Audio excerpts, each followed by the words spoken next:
Welcome to the first episode of Diaries. We're your hosts, Pampel, And Violet Churchill. and today we are discussing the well-known mystery of Black Dahlia.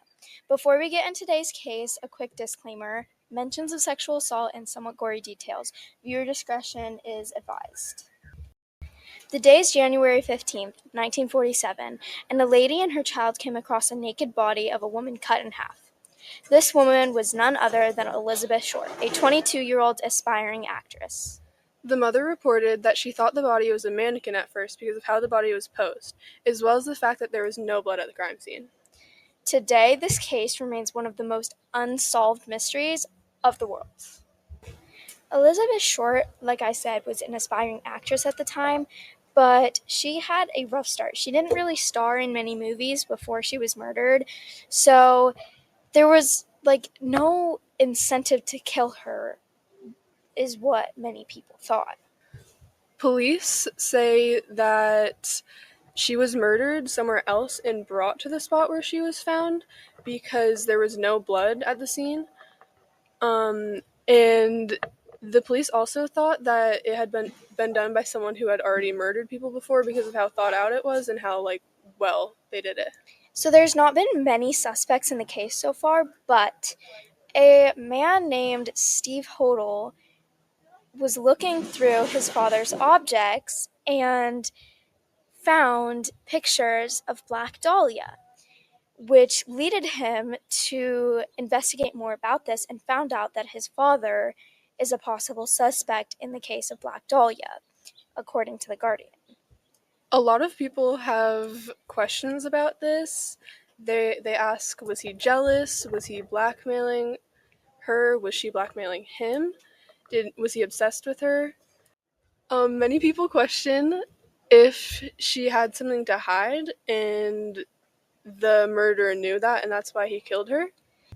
Okay, so one big thing is, after Steve Hodel had found these pictures in his dad's boxes, his dad had already been dead. That's why he was going through his things. But why did he have these pictures in the first place? And even if he isn't the murderer, still, why would he have these pictures in the first place?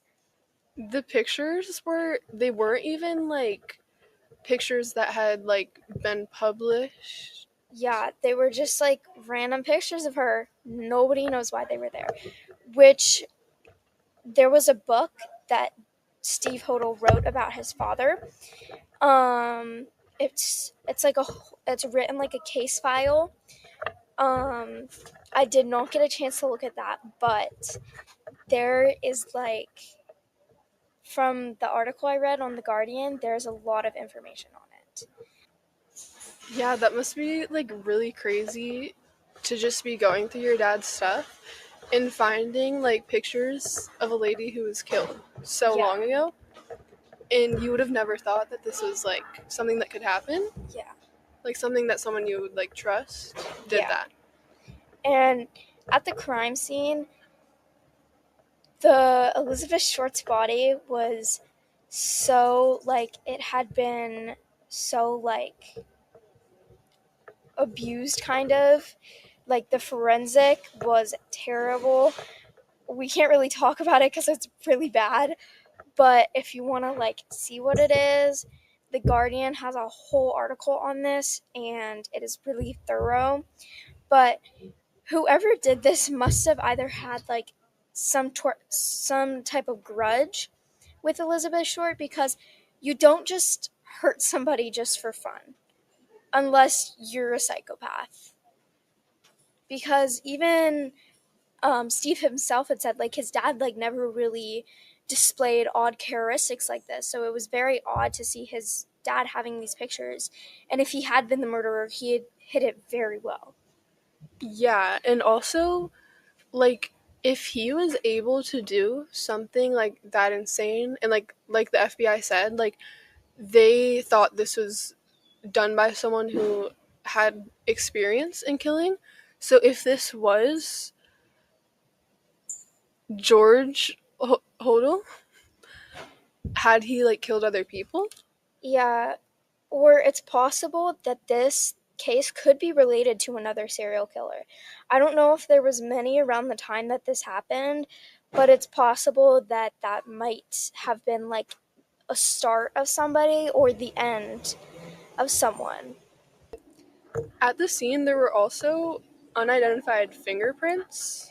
The FBI had looked them up in their system, but no matches came up. So either they had been trying to frame somebody, or like some person made up some fingerprints and put them on the body, which is kind of crazy to think about it because the FBI is like pros in cases like this, and it's not every day that they find a case that's very hard for them to figure out. This case did not have like a lot of information, and it's still very mysterious to this day. People are still trying to solve it. Um, but the case did help with new laws. According to an A&E quote, in February 1947, California became the first state to require a registration process for convicted sex offenders, and that legislation was a result of the Black Dahlia killing. So even though this case is very sad, it did have a good effect on the world around us. I think also, like, there was like a lot that happened during this case because many people were looking at it and trying to see like how it happened. And many people have tried to say, like, there was one girl after Steve published his book about how his father had allegedly killed Black Dahlia. I mean, well, killed Elizabeth Short. And another lady also made a book about how she thought her father did it. It was later proven, like, not true by her sister, and her sister said that none of the information in that book was true and that she was lying. So a lot of people have also tried to claim that they know who did it or someone did it, but a lot of them have been proven untrue. Yeah, this case really like affected a lot of things. It made a lot of people come forward, like Sierra said, like just kind of lying about it for fame. I don't know. That's a kind of weird thing to lie about. Yeah. But it also made a lot of people realize like the effects and like what this did and how like this type of stuff happens.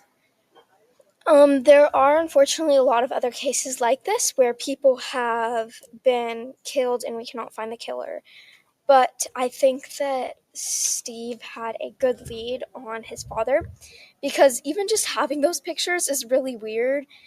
He found some other stuff too that kind of led up to him accusing his father, and it's kind of interesting to think that someone could be so like calm and collected towards you, but you really don't know what's going on with them until something odd comes out or something new comes out or you learn something about them that you just can't forget.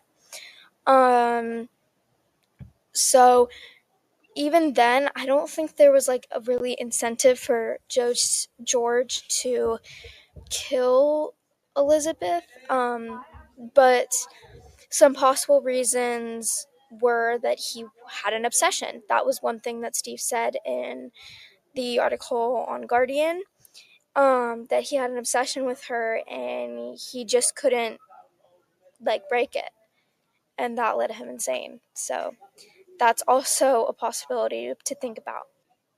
Another thing about like the pictures that Steve found is that like Elizabeth wasn't famous.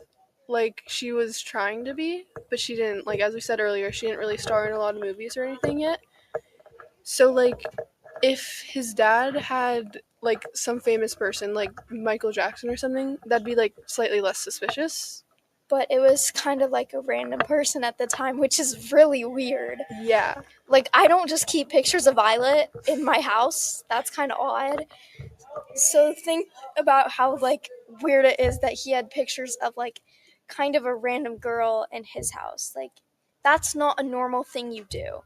And even though it's not proved he's guilty, I think there's a high chance because you don't just like act that way towards a normal person, or like you that's not like a normal thing you do. So I think Steve was like justified in kind of accusing his father, even though like he's like Steve's father is dead, but also George, like, it's still a high possibility he did it. Like, that's not a normal thing you do.